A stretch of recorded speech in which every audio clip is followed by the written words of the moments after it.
بسم اللہ الرحمن الرحیم۔ السلام علیکم۔ بخاری شریف کی مشہور معروف شرح لکھنے والے حافظ ابن حجر عسقلانی رحمۃ اللہ علیہ نے تحریر کیا ہے کہ تراویح تراویہ کی جمع ہے اور تراویہ کے معنی ایک دفعہ آرام کرنا ہے، جسے تسلیمیہ کے معنی ایک دفعہ سلام پھیرنا۔ رمضان المبارک کی راتوں میں نماز عشاء کے بعد باجماعت نماز کو تراویح کہا جاتا ہے، کیونکہ صحابہ کرام کا اتفاق اس امر پر ہو گیا کہ ہر دو سلاموں یعنی 4 رکعت کے بعد کچھ دیر آرام فرماتے تھے۔ تراویح مردوں اور عورتوں سب کے لیے سنت موقدہ ہے، مگر عورتوں کے لیے جماعت سنت موقدہ نہیں ہے۔ المنتقی شرح موطا میں ہے کہ صحابہ کرام رضوان اللہ علیہم اجمعین کے دور میں رمضان میں تراویح کے لیے قیام کرنا اتنا عام اور معمول یہ تھا کہ عورتیں بھی اس کا اہتمام کرتی تھیں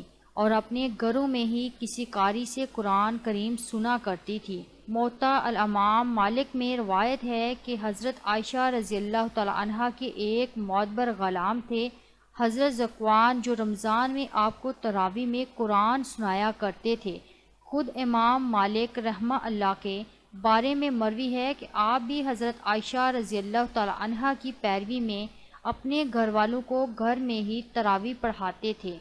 لیکن جامع مسجد میں عورتوں کے لیے کوئی اہتمام نہیں ہوتا تھا، لہٰذا عورتیں تراویح کی سنت اپنے گھروں میں ہی ادا کرتیں۔ عورتوں کے لیے جماعت کے ساتھ نماز پڑھنے کے لیے مسجد میں جانا یا گھر سے باہر کسی بھی جگہ جا کر باجماعت نماز میں شرکت کرنا مکروہ ہے، خواہ فرض نماز ہو یا عید کی نماز ہو یا تراویح کی جماعت ہو۔ حضور صلی اللہ علیہ وسلم کے زمانے میں عورتیں مسجد میں نماز کے لیے آتی تھیں، لیکن وہ بہترین زمانہ تھا۔ آپ صلی اللہ علیہ وسلم بنفس نفیس موجود تھے، وحی کا نزول ہوتا تھا، اسلامی احکام نازل ہو رہے تھے اور عورتوں کے لیے بھی علم و دین اور شریعت کے احکام سیکھنا ضروری تھا، لیکن اس وقت بھی عورتوں کو یہی حکم تھا کہ عمدہ لباس اور زیورات پہن کر اور خوشبو لگا کر نہ آئیں، نماز ختم ہونے کے بعد فوراً مردوں سے پہلے واپس چلی جائیں،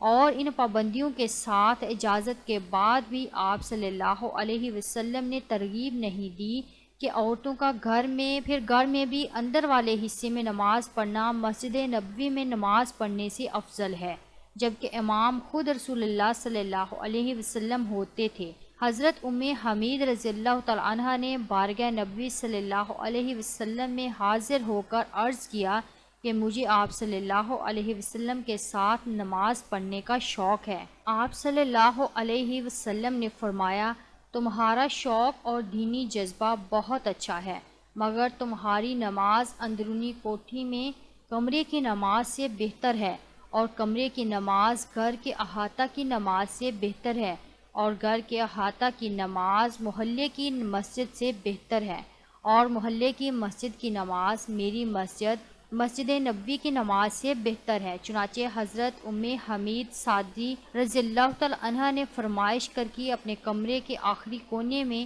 جہاں سب سے زیادہ اندھیرا رہتا تھا، جائے نماز بنوائی اور وہیں نماز پڑھا کرتی تھی، یہاں تک کہ ان کا وصال ہو گیا اور اپنے خدا کے حضور حاضر ہوئیں۔ خدا کے حضور نبی کریم صلی اللہ علیہ وسلم کے پردہ فرمانے کے بعد جب حالات بدل گئے اور صحابہ کرام رضوان اللہ علیہم اجمعین نے اپنے زمانے میں یہ دیکھا کہ عورتیں اب ان پابندیوں کا خیال نہیں کرتیں، تو حضرت عمر رضی اللہ تعالی عنہ کے زمانے میں صحابہ کرام رضوان اللہ علیہم اجمعین کی موجودگی میں عورتوں کو مسجد آنے سے منع کر دیا گیا، اور اس پر گویا صحابہ کرام رضوان اللہ علیہم اجمعین کا اتفاق ہو گیا۔ حضرت عائشہ رضی اللہ تعالی عنہا فرماتی ہیں کہ عورتوں کی جو حالت آج ہو گئی ہے، وہ حالت اگر حضور صلی اللہ علیہ وسلم کے زمانے میں ہوئی ہوتی تو آپ صلی اللہ علیہ وسلم عورتوں کو مسجد آنے سے منع فرما دیتے۔ یہ اس زمانے کی بات ہے کہ حضور صلی اللہ علیہ وسلم کے وصال کو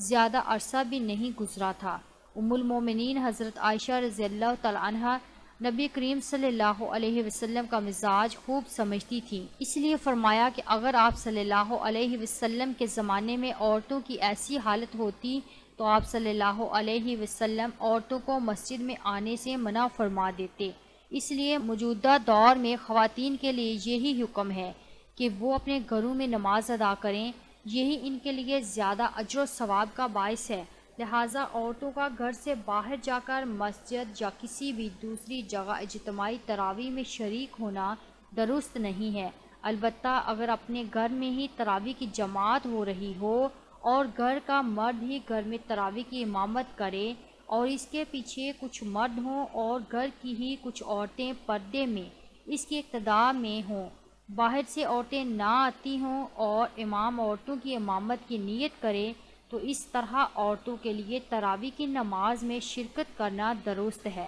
اس میں کوئی قباحت نہیں۔ اس طرح اگر امام تنہا ہو یعنی اس کے علاوہ کوئی دوسرا مرد نہ ہو اور مقتدی سب گھر کی عورتیں ہوں اور عورتوں میں امام کی کوئی محترم خاتون بھی موجود ہو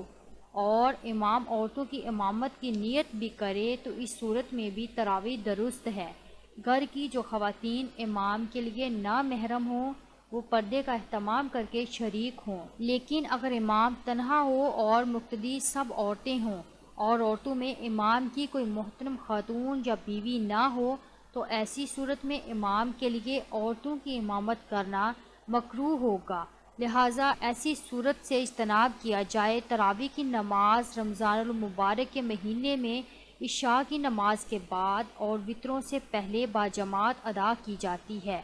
جبکہ خواتین اپنے گھروں میں ادا کرتی ہیں، جیسا کہ پہلے ہی وضاحت سے بتایا گیا ہے۔ یہ 20 رکعت پر مشتمل ہوتی ہے اور 2 رکعت کر کے پڑھی جاتی ہے۔ ہر 4 رکعت کے بعد وقف ہوتا ہے جس میں تسبیح و تحلیل ہوتی ہے اور اس کی وجہ سے اس کا نام تراویح ہوا۔ حضور صلی اللہ علیہ وسلم نے رمضان شریف میں رات کی عبادت کو بڑی فضیلت دی ہے۔ حضرت عمر رضی اللہ تعالیٰ عنہ نے سب سے پہلی تراویح کے بعد جماعت اور اول رات میں پڑھنے کا حکم دیا اور اس وقت سے اب تک یہ اسی طرح پڑھی جاتی ہے۔ اس نماز کی امامت بالعموم حافظ قرآن کرتے ہیں اور رمضان کے پورے مہینے میں ایک بار سنت ہے اور زیادہ مرتبہ قرآن شریف پورا ختم کیا جا سکتا ہے۔ چاروں ائمہ کرام کے پیروکار حضرات 20 رکعت پڑھتے ہیں اور اہل حدیث 8 رکعت تراویح پڑھتے ہیں۔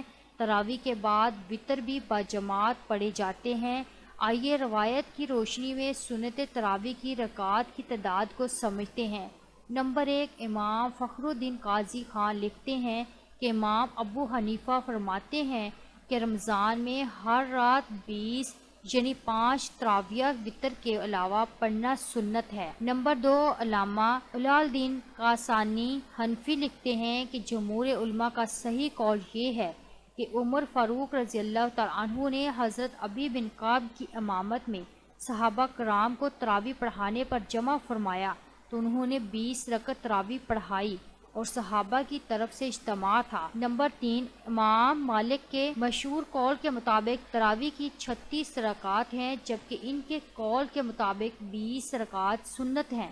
علامہ ابن راشد قرطبی مالکی فرماتے ہیں کہ امام مالک نے ایک قول میں 20 رکعت تراویح کو پسند فرمایا ہے۔ مسجد حرام میں تراویح کی ہر 4 رکعات کے بعد تراویح کے طور پر مکہ کے لوگ ایک طواف کر لیا کرتے تھے، جس پر مدینہ منورہ والوں نے ہر تراویح پر 4 رکعت نفل پڑھنی شروع کر دی، تو اس طرح امام مالک رحمۃ اللہ علیہ کی ایک رائے میں 36 رکعات 20 رکعت تراویح اور 16 رکعت نفل ہو گئی۔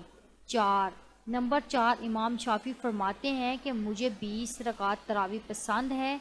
مکہ مکرمہ میں 20 رکعت ہی پڑھتے ہیں۔ نمبر 5، ایک دوسرے مقام پر امام شافعی فرماتے ہیں کہ میں نے اپنے شہر مکہ مکرمہ میں لوگوں کو 20 رکعت نماز تراویح پڑھتے پایا ہے۔ 6، علامہ نووی شافعی لکھتے ہیں کہ تراویح کی رکعات کے متعلق تمہارا مسلک وتر کے علاوہ 10 سلاموں کے ساتھ 20 رکعت کا ہے اور 20 رکعت 5 تراویح ہیں اور ایک تراویح 4 رکعت کا 2 سلاموں کے ساتھ۔ یہی امام ابو حنیفہ اور ان کے اصحاب اور امام احمد بن حنبل اور امام داؤد ظاہری کا مسلک ہے، اور قاضی ایاز نے 20 رکعت تراویح کو جمہور علماء سے نقل کیا ہے۔